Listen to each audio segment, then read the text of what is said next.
Kanchipuram వకుడా silks నాణ్యత మా ప్రాధాన్యత. మదీనాగూడ, మియాపూర్, హైదరాబాద్ లో త్వరలో శుభారంభం.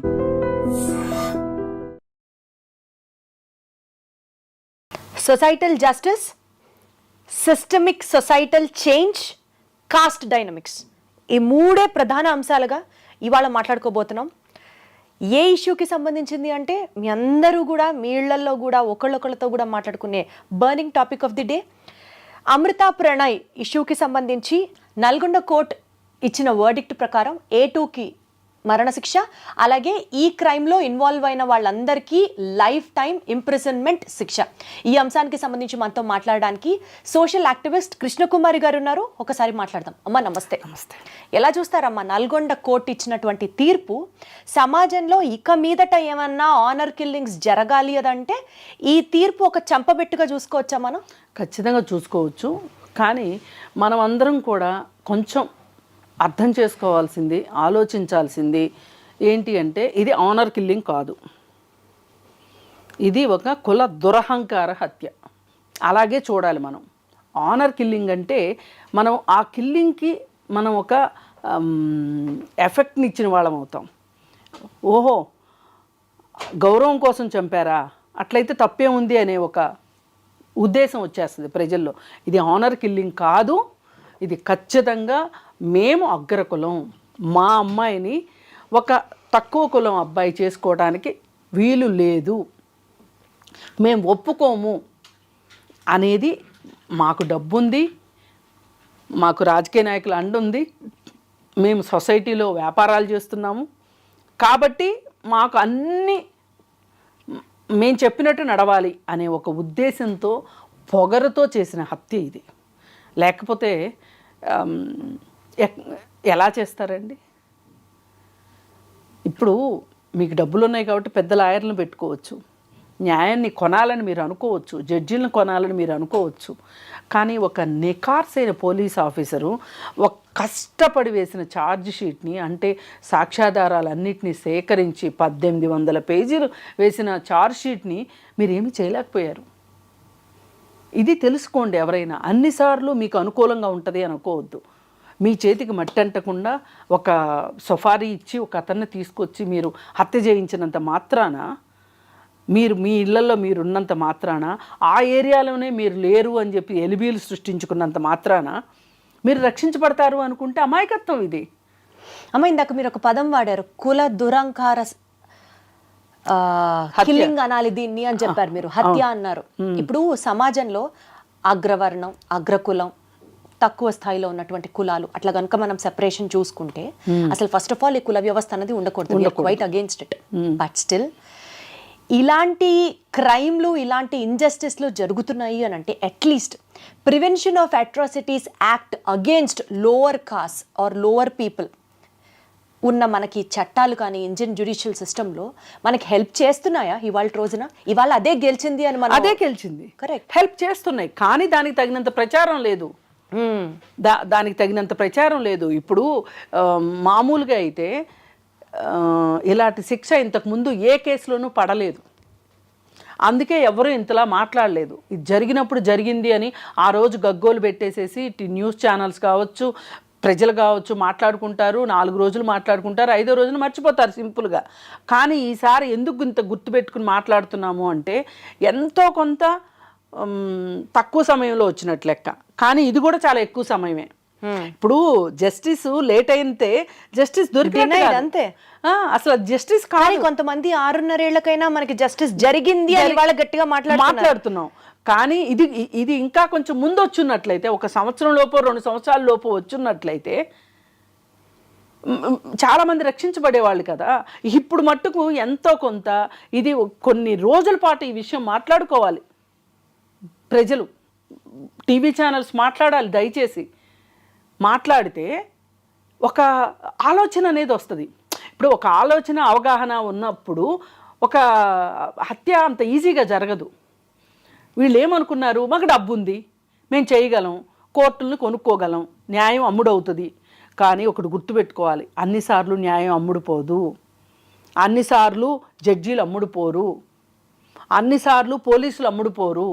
రంగనాథ్ లాంటి ఆఫీసర్ ఉన్నాడు కాబట్టి జరిగింది ఆ రోజు. అది ఈ జస్టిస్ జరగడానికి కారణం రంగనాథ్ గారు. ఆయనకి జేజేలు చెప్పాలి ఫస్ట్. ఆ రోజు అక్కడ జిల్లా ఎస్పీగా ఉన్నారు ఆయన వేశారు కాబట్టి ఈ ఛార్జ్షీట్ ఇంత పకడ్బందీగా ఉంది. పైగా ఇవాళ ఆయన అడిగితే ఏం చెప్తున్నారంటే వాళ్ళు హైకోర్టుకి సుప్రీంకోర్టుకి వెళ్తే వాళ్ళు మళ్ళీ రక్షించబడతారా అంటే, మేము వేసిన ఛార్జ్షీట్ ఆషామాషిది కాదు, మేము సేకరించిన సాక్ష్యాధారాలు ఆషామాషి కాదు, మేము ఎంత కష్టపడి లేట్ అయినా సరే మేము ఎన్నో ఏమనాలి ఆధారాలను సేకరించాం, మేము టెక్నికల్ ఎవిడెన్స్ సేకరించాం. ఏఐ యూజ్ చేసి మరి వాళ్ళు ఎవిడెన్స్ ని సేకరించారు. అంటే ఎంత లోతుగా చేశారు చూడండి, వాళ్ళు లోతుగా చేశారు. కోర్టులో ట్రయల్ కూడా అలాగే జరిగింది. పోలీసులను కూడా ఆ విధంగా ఆయన సన్నద్ధం చేశారు. క్రాస్ ఎగ్జామిన్లో ఒక్క సాక్షిని 10 రోజులు ఎగ్జామిన్ చేశారంట, క్రాస్ ఎగ్జామిన్. అంటే ఎంత అద్భుతంగా జరిగింది. అందరి సహకారం ఉంది దీంట్లో. ఈ సహకారంతో ఇవాళ ఈ జస్టిస్ జరిగింది అని అనుకుంటున్నాం. అమ్మ, యూజువల్ గా ఒక రెగ్యులర్ మైండ్ సెట్ మనది ఎలా ఉంటుంది తెలుసా? సపోజ్ ఇప్పుడు పోలీసులు కల్ప్రిట్స్ ని పట్టుకోలేదు అనుకోండి, పోలీసులు అమ్ముడుపోయారు, చట్టం తన పని తను చేసుకుపోవట్లేదు, చట్టం అమ్ముడుపోయింది, ఇలా మాట్లాడతాం.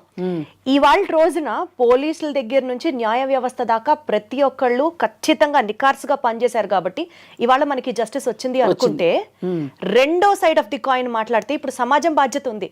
సమాజంలో కూడా డీప్ గా నాటుకుపోయిన ఇలాంటి మైండ్ సెట్స్ మారాలి, 100% మారాలి.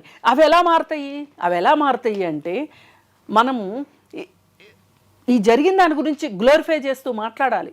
ఏది వాళ్ళు వచ్చిన తీర్పుని మనం మాట్లాడాలి. ఆ జరిగిన నేరాన్ని నేరంగా మాట్లాడుకోవాలి.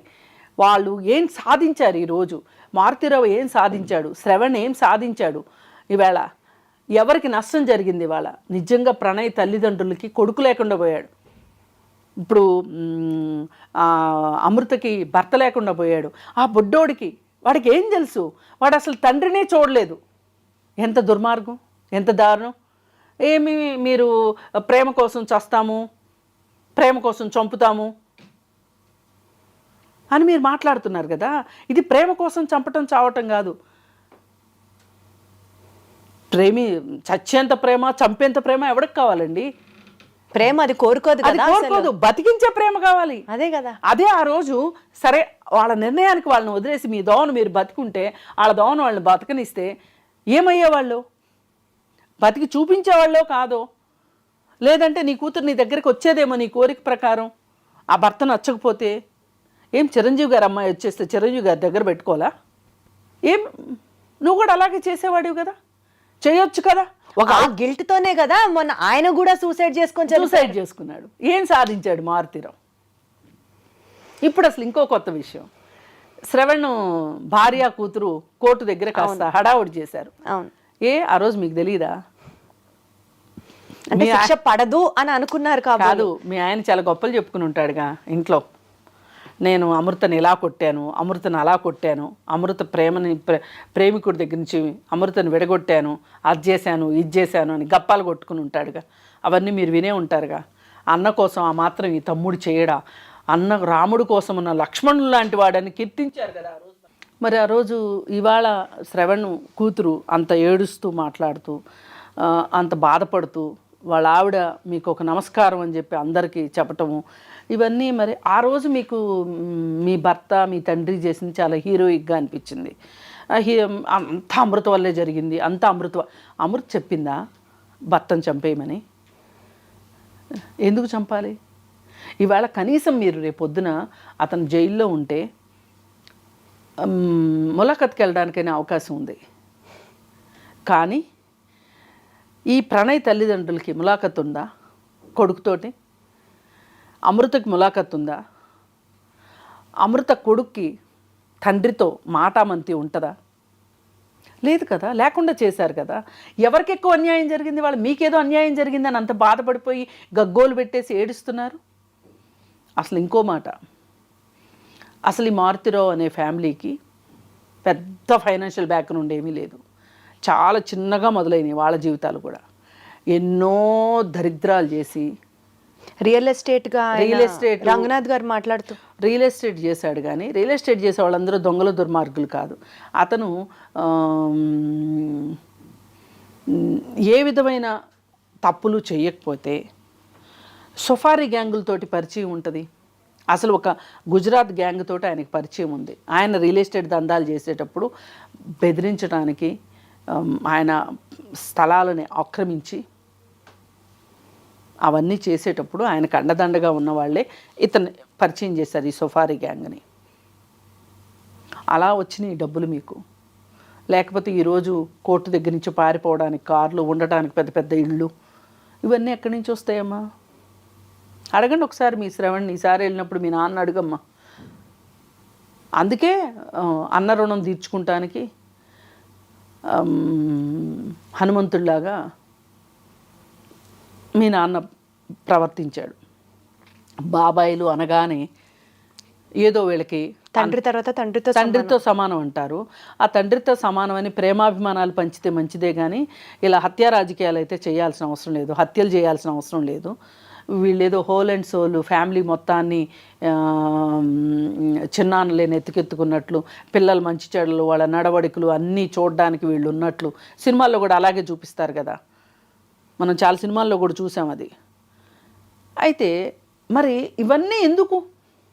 ఇవన్నీ జరగకుండా మనం చాలా సిచ్యువేషన్స్ చూస్తాం కదమ్మా, కొన్ని సినిమాల్లో కూడా చూపించారు. ఇంటర్ కాస్ట్ మ్యారేజ్ చేసుకున్నటువంటి కపుల్స్ ఆ కమ్యూనిటీస్లో వచ్చిన డిఫరెన్సెస్ వల్ల కావచ్చు, ఆర్ తన లైఫ్ వేరు తిన లైఫ్ వేరు, కలిసి ఉన్న తర్వాత కలిసి ఉంటున్నప్పుడు కొన్ని సమస్యలను చూసిన తర్వాత విడిపోయిన సందర్భాలు కూడా మనం బోల్డ్ చూసాం.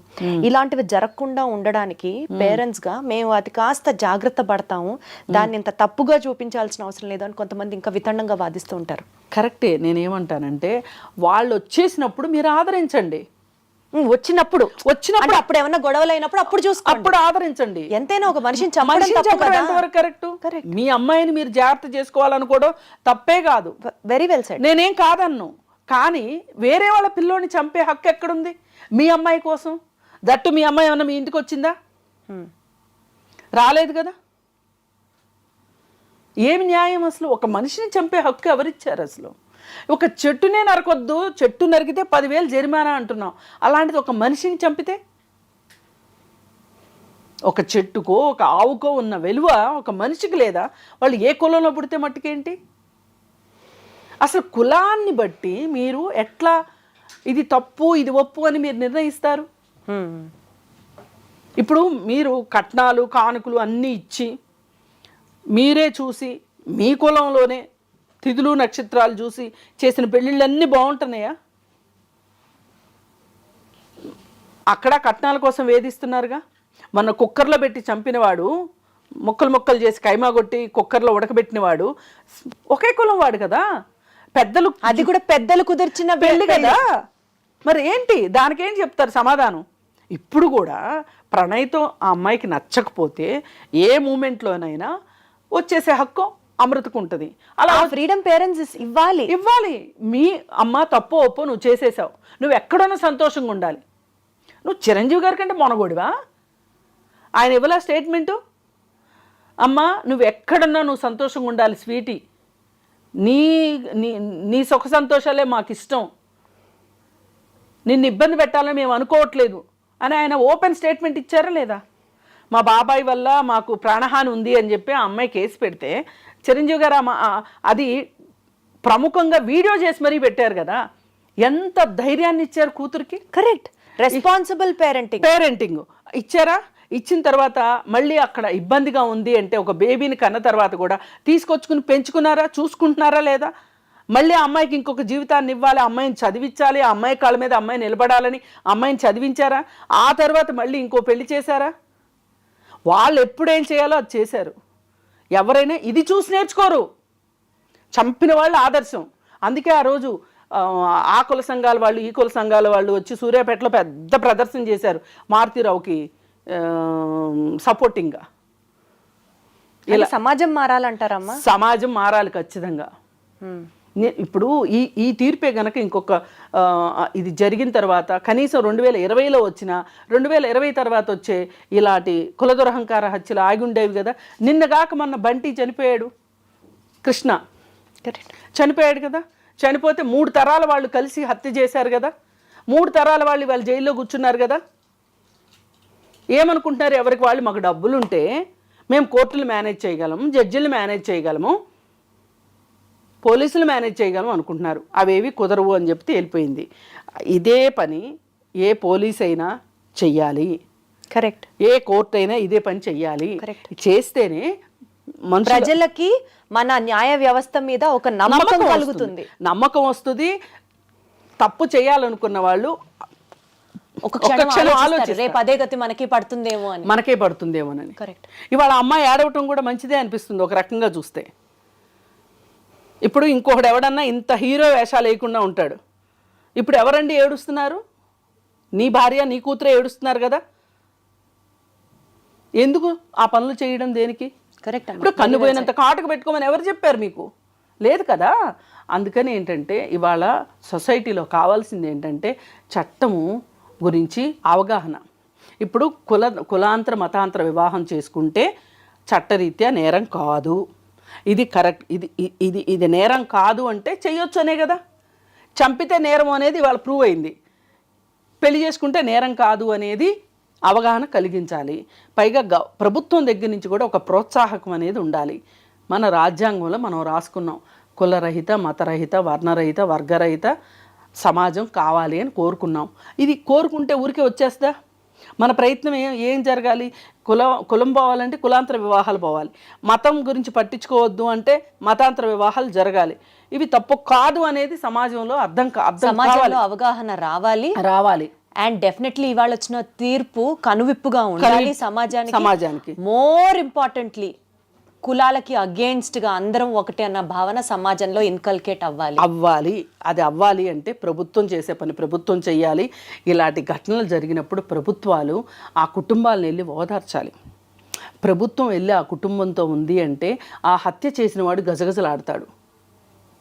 కానీ దురదృష్టవశాత్తు మొన్న బంటి చనిపోతే ఒక్కరు గవర్నమెంట్ తరఫు నుంచి వెళ్ళలేదు.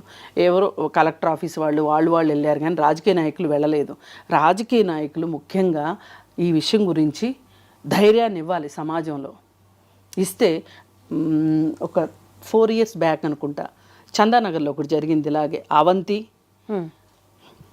ఈ రోజుకి అమ్మాయి ఫైట్ చేస్తుంది ఆ కేసు గురించి. ఆ కేసులో కూడా హియరింగ్ ఉంది. అక్కడ కూడా ఇట్లాంటి వర్డిక్టే రావాలి. వస్తే 1 by 1 వస్తుంటే కొంచెం సమాజంలో మనలాంటి వాళ్ళు మాట్లాడగలిగే వాళ్ళు మాట్లాడాలి. ఛానల్స్ కూడా విరివిగా ప్రచారం చేయాలి. చేస్తే అప్పుడు కులం మొత్తాన్ని మనం పెకలించలేకపోవచ్చు, కానీ కులాంతర మతాంతర వివాహాలని మనం ఒప్పుకోగలుగుతాం. కనీసం ఒప్పుకోగలిగితే వైలెన్స్ ని ఆపిన వాళ్ళు. వెరీ వెల్ సెడ్ అమ్మా. Thank you so much. Thank you.